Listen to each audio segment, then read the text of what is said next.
Today I'm going to share with you guys the most amazing recreation pond I've ever seen.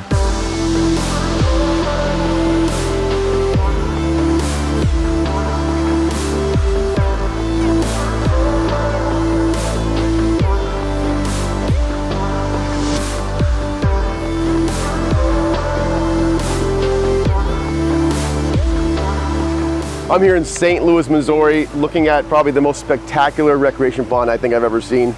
This is my good buddy, Chris Seiwing from Nature's Recreations. I've known you for over 20 years. You and I are both former Artists of the Year. I think you were in 2012, right? Yep. And I was 2014. I've seen a lot of the videos and the pictures of your backyard. It doesn't even compare to what it looks like in real life. This place is truly amazing. Thank you. So tell me about this, Chris. What I want to do in this video is I want to cover all the facts and details about the pond and what went into it, and then we're going to talk about how much something like this might cost if you had to recreate this in someone's backyard. So what are we looking at? So this was a dream pond that I'd been thinking about ever since my first pond at the old house, which was about a 10,000 gallon system, and it was kind of the precursor to a rec system. Kids started getting older, jumping off the dock into 4-foot water was getting unsafe. And one of the things that we loved to do was go down to a lake down in southern Missouri when my folks had a place down there, and jump off these little cliffs and just, you know, float around in the water. But being busy, self-employed, I couldn't find time to do that, so I said I'm going to do that in my own backyard, and that's really where this inspiration design came from. Yep. What we've got here is about 120 foot by 65 foot, 8 foot deep recreational swim pond. It's got around 80,000 gallons of water. That's a lot of water. It's a though. We were swimming in this thing last night, and I just love the whole layout of it, like all those coves and the way it's shaped, and the feel of being in a natural type body of water. It doesn't feel like being in a swimming pool where it's got that harsh chemical smell. It's really nice. It's like a soft water almost. Yep.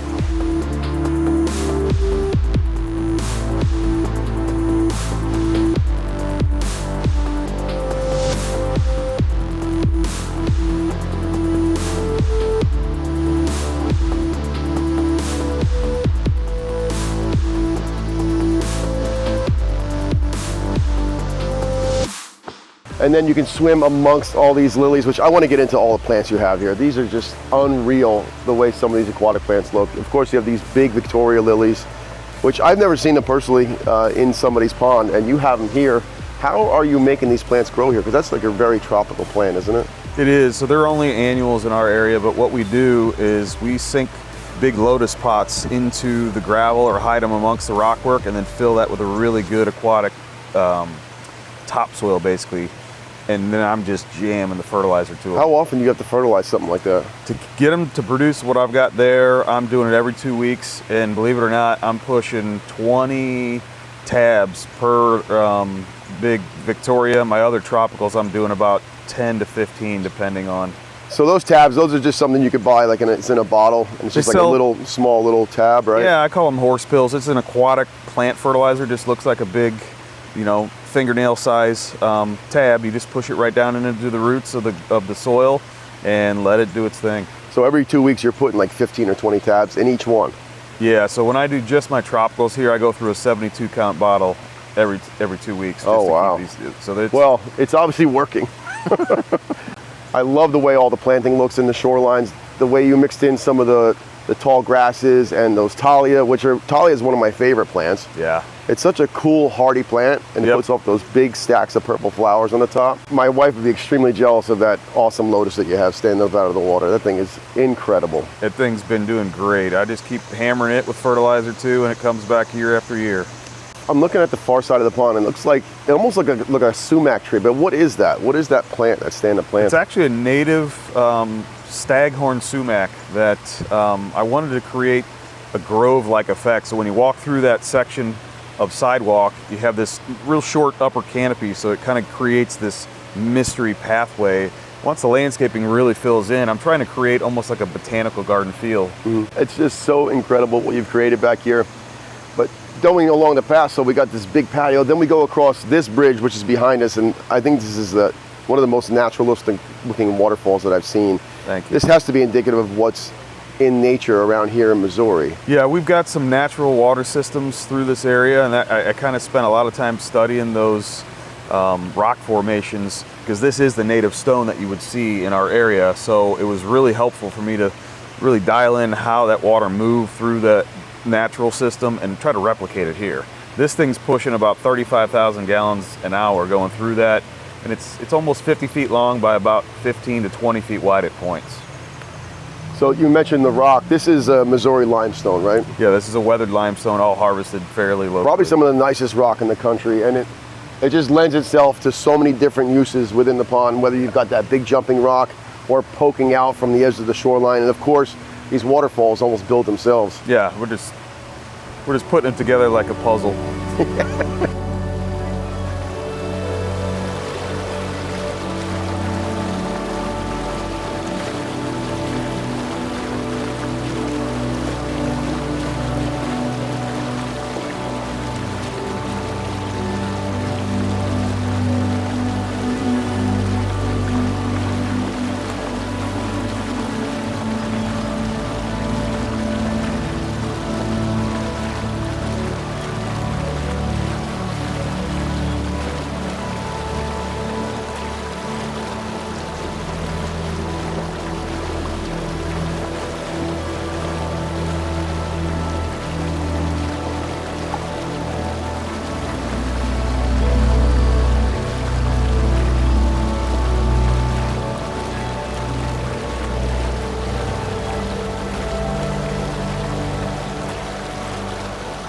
So you mentioned pumps. So just in this waterfall here, you're running 35,000 gallons an hour. Yeah. Tell me about what it takes to run this whole system. How many pumps, how much flow is going through this entire system? And then what is this thing costing you every month to keep running? So we've got 4 different main pumps running the system. I've got one 12,000 per hour, gallon per hour one running my wetland. I've got another 15 running that waterfall over there. And then I spin off a couple different jets on that in my spillway bowl. 2 big pumps, like I said, party pumps running the big falls behind us. And I've added a couple supplementary ones just to do some more jets. But overall, actual electrical consumption, if I'm running everything 24/7 for a monthly cost, I'm probably in the 400 to 500 range. That doesn't seem that bad, actually. It's not. The thing that got me was my secondary meter. I thought I was going to be able to write it off, so I'm actually paying a little bit more because of the taxes. Yeah. But actual consumption, we're really not that bad off, because we're moving all together throughout the whole thing close to almost 75,000 gallons an hour turnover. Wow, that's a lot of flow going through the system. And I think you and I think the same way when we utilize multiple pumps, is so you can have like that party pump effect. Yeah. You can shut other things down, conserve energy, so that when you're not out here and enjoying it, you don't need to be running this big waterfall. No, right? and this one is shut off until I have events or gatherings or whatever, and that's saving a big chunk of the money. So I'm running my one smaller fall over there and my wetland consistently. Yeah, and that's what keeps the pond functioning. And the rest is like the aesthetics, the beauty of it, right? Yes. And the other advantage too is if you have a pump go down, it's not going to be a system killer where now you don't have your wetland running. You could easily swap another pump in there pretty quickly. If you had a large pump, you might be waiting weeks to get a replacement or to get then it the whole fixed. system's down. Yeah, so then you might have a problem with sustaining life inside the pond, and now you've got a big green mess. So I think it's smart to be able to split things up into smaller pieces, and you can easily deal with those things on a per pump basis as opposed to like dealing with one large pump. Yeah. So if someone wanted to create something like this in their backyard, how much property would we need to replicate something like this? So my entire footprint on the lot is like almost 1.25 acres. Wow, it seems much larger. It's amazing. Once I built this, this was just a flat piece of ground back here. Yeah. And it was nothing but grass, a couple weedy trees around the perimeter. And it was big, but it feels like 3 times the size now that I've got all these different vignettes and different rooms in this space, because we could have easily, and we have had 175 people here on a Moonlight Pond Tour, and everybody's got their own little space where they can kind of hang out and still have their own interactions, and that creates this illusion that the space is actually bigger. But our backyard is probably just a little over a half an acre, but I've still got a lot of lawn on the backside. I've got plenty of landscape areas, so you could do it even in a much smaller space.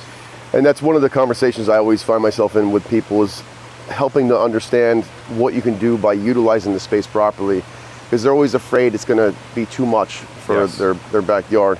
In reality, if you're creating those walking paths and you have those different vignettes, like you mentioned, of seating areas, it just expands the usable space, and then you're centering it around this awesome water feature. So then the yard just seems like it's twice as large as it really is. And that holds true even in the smallest of spaces. We just did a project recently that literally we almost couldn't even turn the machine around to set boulders, and that space almost doubled visually because we created these itty-bitty little spaces to sit around that water feature, and the homeowners just enthralled, and they originally didn't think they had the space to put a pond in. And we came in, threw out our idea with the design, and they're absolutely in love with it. Well, you definitely nailed it here. What's the reaction when people walk through that gate where the Fox Mountain Falls, is that what it says there? Fox Mountain Falls. Where it says Fox Mountain Falls, and they come through that gazebo, they have to just be like jaws on the floor, right? Yeah, it's quite overwhelming for most people. I don't think anybody really realizes, A, what's possible with what water features can be, and B, what I've done out here. I mean, it still blows my mind sometimes because it's over the top, and like you said, pictures don't do it justice. No, I build water features for a living, and I came back here, I was like, what the hell? This thing is crazy. It really is awesome. So talk to me, Chris, about some of the specs on this. How long did it take you to actually build this, like from start to finish? I'm talking just the pond section, because you've got patios, you've got a gazebo and bridges and stuff. So for you to build this pond with the waterfalls and all the rock work, how much time are you talking? So believe it or not, me and my foreman did this over the winter of 2017 into 2018, and just the pond side, between the two of us, we only spent about 6 weeks on something like this, and we were moving. There's 365 tons of boulders in this whole backyard, some of which, the big one back behind here, is 10.5 tons. So it was So to give tough. some context of that many tons of boulders, like one semi-load is what, 25 tons? Yeah, 20, 25, depending on So the you're size. talking like 15, 18 semi-loads of rock back here. I mean, I'm looking at the space, then it would seem really small to try and shovel that rock back here. So in order to do that, to be able to create all this pond, you're 8 feet deep in some sections, you must have had to take just mountains of dirt out of here. Literally, it was a mountain. Yeah. We actually thought, well, I thought mistakenly that I was going to be able, because it was very flat, and I wanted to create some elevation change for my jumping rock and my little mini mountain. I thought I was going to be able to repurpose a lot more than I did, but then we start carving the wetland out and making our waterfalls, you just started generating it. So I ended up hauling out over 40 tandems of dirt from this Wow. site. So 40 tandems, you're like, what is that, 800 yards? We were pushing 20 to 25 per tandem because they were dumping So locally. almost 1,000 yards of soil It came was out of here. insane. Yeah. That's a lot of material to move. So you're moving all the material out, then you're bringing all this material in. Yep. So staging is an art in itself when you're dealing with all this kind of tonnage of rock. So that must have been really difficult. And then the creative process started with, you got your liner and stuff and all that in there. Yeah. Now you can start setting boulders. So once you started setting the first rock, you think it took you about like 4 or 5 weeks of rock work? Yeah, probably from that point on, it was about that. It was a little tough to kind of gauge only pond because there was so much setup. Like the pool house, we had to do the foundation to be able to pull the liner up underneath the boardwalk and do our batten strip. So we had to get that done, and that was inside of some of that time, but I tried to kind of analyze exactly just pond stuff, and it was close to that 5-6 week of actual rock setting. And granted, that was during the winter when we had shorter days and we had some ice and snow, so it was off and on. But overall, for us to get to the point where we're at now with just the base of the patios, we hadn't had the pavilion and the redone dock. We were about a 6-month process. Yeah, from start to finish. Yeah. Because of all that other work, all that infrastructure that goes in with the power, you've got an under drain in the system, right? Yes. And you've got support walls that are working for all these bridges and all that. So there's a lot that goes into it besides just the pond to make this whole vision come to life. And like you said, you're not even done yet. No. Like you've got. So if I wanted to have this in my backyard, minus the structures, like how much money would it cost? And that's what everybody really wants to know is how much is this thing, right? Yeah, I mean, for me to recreate this pond only, not all the superfluous, you know, details, you're probably looking close to $1 million. That's what I was thinking. Yeah. When I walk back, I mean, this is $1 million pond. Yeah. And people are like, I could build that for 20 grand. Please do it and make a video and let's see it. Actually, it's not happening. We'd like to see it. So yeah, this is a very expensive project. Yeah. But if you're really into this, like creating an absolute paradise in your backyard and you've got the means, this is worth every penny, I think. I tell you, I've had people that wanted to rent my house out just to have a weekend vacation for like a birthday party or something. Oh, I could totally see that. I mean, this is a true staycation. Yeah. What I want to do is kind of walk around and describe some of these areas in the pond. One of the most interesting right off the bat is going to be where your constructed wetland filter is. That's what's keeping this whole thing so clear. Yes. I mean, we were swimming in it yesterday. There was 10 of us in the pond. And this morning, it's right back to clear. I mean, it's amazing. So you've got a ton of fish in here. So let's get going and we'll walk through this thing and take you guys around one of the most unbelievable recreation ponds I've ever seen. I'm going to start you guys back at the very far corner of this property, and this was really something that I wanted to have designed to draw people back here. This is so far away from the house and the seating area, and especially the kitchen window views, which is always important to us when we're designing. So this, for someone to sit next to this thing, it's a little overpowering. But my goal was to draw people out here and have that visual. So the width and the size and the force of the water was intentional. But what we've got is a dual 6,000 biofalls source for this waterfall that cascades through about a 45 to 50 foot waterfall stream section that almost is 20 feet wide at points. And I wanted, again, to keep everything in scale. If you notice, it's a big pond, big boulders. So we've got big 3-4 ton ledge pieces that are right along this wetland. My big framing rock back here, this guy was 10.5 tons all by itself. So it was a beast to set in here. But if you really stand back and look at this, the height of how that thing is in relationship to all the outcroppings back there and the falls, it just fits in. And it also served purpose for some retention because I had to get my elevation creeping up for my jumping rock mountain on the other side there. So setting the stage with these big boulders keeps everything into scale with how we're designing, and it doesn't feel out of proportion. Sometimes you can build big ponds with small stones and it just looks man-made or contrived. So to really bring and hit home with that natural feel, we have to scale the boulders according to the size of the project that we're building. So where I'm standing right now is a transition zone from waterfall to pond. I had to put another interaction point, which is what this bridge crossing was, because I wanted people to come through this area, walk actually over the water, visually see and hear the waterfall. But what I'm standing on top of right now is the meat and potatoes of the filtration. The reason the water stays so clear is this massive constructed wetland filter. And it goes from what I call my swim up bar, where the 8-foot section stops, all the way to the waterfall. And I've got a 2-foot depth of water and 3 foot of gravel on top of our layers of aqua blocks and our central snorkel centipede system. And then we're pumping that water into the bottom of that where it percolates up. But it works phenomenally. My water is always gin clear here, and it's because of this big beast right underneath us. I'm gonna take you guys through the next section of this, and this was really one of the pivotal key points of the design. I wanted to recreate that jumping rock for my kids down at that southern Missouri lake where we kind of drew some inspiration. So I've got this woodland path that takes you through all these trees that really kind of hide some of the views from that waterfall. Again, I wanted to intentionally draw people out here. So by creating blockage points and letting them see them from where they enter the property, it makes them want to take this path and go and explore. We're about to come right up to my favorite part of this entire design, which is the jumping rock. So I built this 5-foot drop off into the pond here. We've got this massive 9-ton tabletop stone where we can get, I mean, last night we had 3-4 people up here. You can easily safely have a few people to jump off this, and this is the best way to get into this pond. We're 8 foot of water off the edge of this, so if you're looking down, the reason it looks a little squirrely is because you're seeing the 13-foot drop.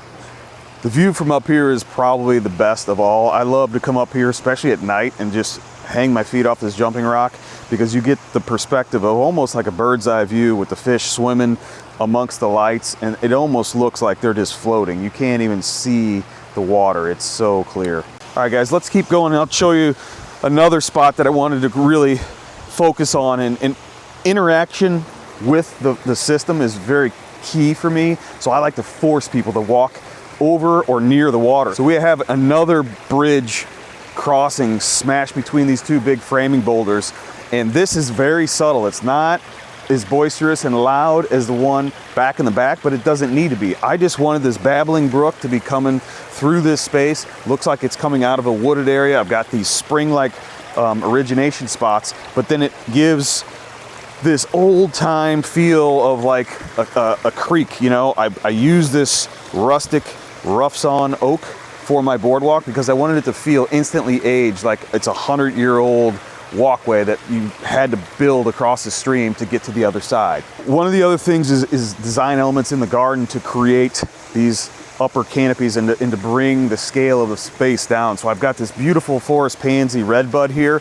that really kind of rounds out this pathway, and we've got steps that lead from the pavilion and the deck coming around this. So you're forced to have to go around this, and it actually kind of creates this more intimate space because you've got this overhead, you know, canopy with the limbs of these trees, and it just makes the space feel more relaxed and more personal because you're walking amongst the trees and the plants. So this is one of the most popular hangout spots in the whole backyard because we've got this lovely pavilion that gives us some shade. We got a fan here, but also right off the edge of this is a 5-foot deep section where we all want to hang out and kind of wade, but the fish, that's where they're fed. So this, in the mornings when I'm sitting out here planning my day, having a cup of coffee, feeding the fish, this is the spot. One of the common misconceptions when people are starting to ask us about rec ponds, because they're used to, when they're thinking rec pond, they immediately equate it with a pool.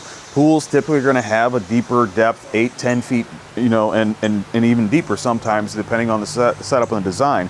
But really, if you think about it, recreational pond, we're not going to want to go out here and tread water the whole time. I want a section where I can get safely jumping into the water, but most of the time a common depth for a rec system is between 4 and 5 feet because that's a comfortable height for most clients to actually be hanging out and just being able to chill and relax. You don't want to be out there working and trying to tread water. It kind of defeats the whole purpose of being a rec pond. So that 4 to 5 foot depth is actually ideal for almost every setting. We kind of have ebbs and flows of fish through nature, but we're probably looking at close to 180 to 220 fish. They keep reproducing, so I have a real tough time counting, but they're obviously really, really happy. This is a never-ending project, and it's always evolving, but what we have here is what I call my sun ledge or tanning ledge.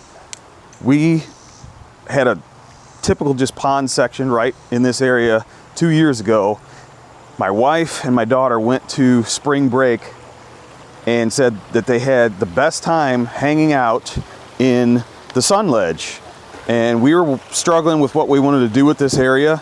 So we came in and cleaned out the pond that year, and I literally just took everything out of this section, boulder-wise, and we put in these big 24-inch by 24-inch pavers to create this, I don't know, we're probably about 8-9 inches of depth of water. So we have these nice lounger seats, but the best part about this, and it didn't really hit me until after I did it because I knew this was going to be a cool spot to hang out. But when you're sitting at this elevation, the perspective is so different from up there at the deck in the pavilion or just walking around the edge where you're looking down at it. When you're sitting here, especially at night, and you're looking up at the falls, it just provides this whole extra layer of depth that you don't get if you're not sitting here. We're literally, what, maybe 3 inches off the surface of the water. So when you're sitting here, it's like you're almost on a float and you're seeing everything almost at water level. So it's a different viewpoint and just such a cool perspective to be down on the water versus up looking down into it. And the best part is, especially at night, we're out here chilling, having just a couple, cocktails or relaxing from the day. I put this millstone little umbrella table here, but the fish will come up and swim right underneath of these big chairs, and they're just chilling, hanging out in here. It's really cool to experience the fish being literally almost touching where you're sitting.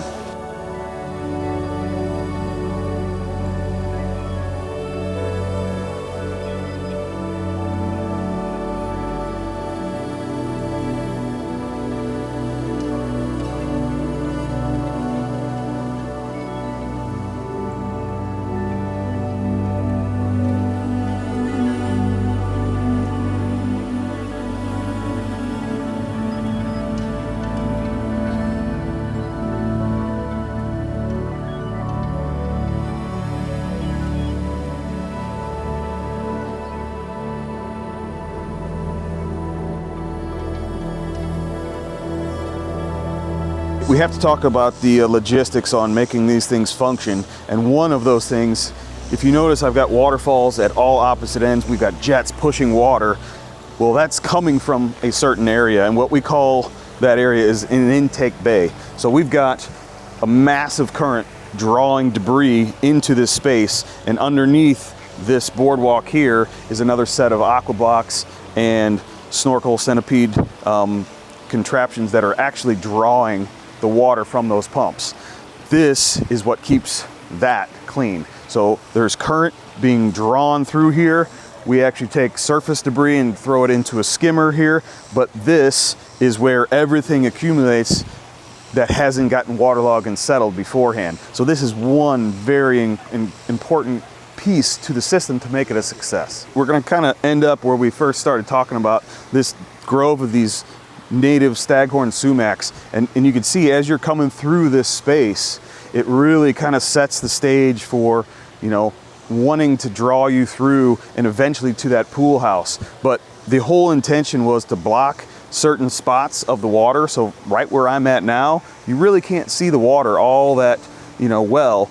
Intentionally done because I want people to walk through and around the space, and then I give them a pop-out interaction spot, which is that boardwalk. So as you come through here, you have that opportunity to access the water, which is this boardwalk that's going to be off the front of the future pool house. So now you come around, the water's right there, people want to be close to it. You give them that opportunity to come out here, sit down on the chairs, put your feet in the water. Eventually I'll have that dock that you can step down into and actually be hovering right on the water surface again. But it's all intentionally done. So the master plan is still developing here because it's just a monstrous project, but I have the vision of where I want to be, and eventually it'll get there, and it's just going to be amazing. Chris, thanks for sharing this with us. What a freaking amazing accomplishment. Thank you. And I think the results from all your hard work speak for themselves. Hopefully you guys have enjoyed this. I'm going to spend the next hour or two just taking this all in, because every time I walk around I see another thing that I missed that you've done, which I'm sure is like a constant for you guys. You just get to walk around and like, oh yeah, I remember when I put that in, and now you start to see like those plants really filling in, logs disappearing, like the shoreline is getting more mature, and that's the best part for me about ponds is every year they look different. Yeah, it's like wine. It gets better with every year that it ages because things are maturing, the system gets more biological activity, so it's going to be easier to maintain. But once the plants really start softening intentional areas, it looks totally different from where it was when it started. So Chris, where can they find your company? So we are based out of St. Louis, Missouri, but we run in a hour and a half radius of our St. Louis metro area. We are on the internet at www. You don't even need to use www anymore.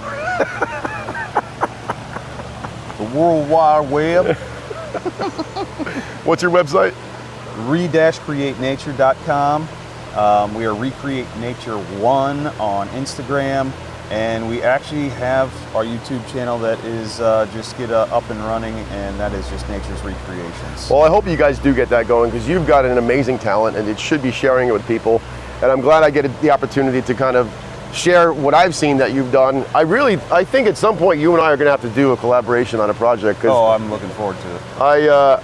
I really love what you've done here. This is just out of this world. You guys, down below, I'm going to give you the links to all of Chris's stuff. So if you're interested and you're in the Missouri area or the St. Louis area, this is the guy to call, without a doubt. Thanks for watching. See you on the next one. Thanks, Jack. Appreciate it. Absolutely.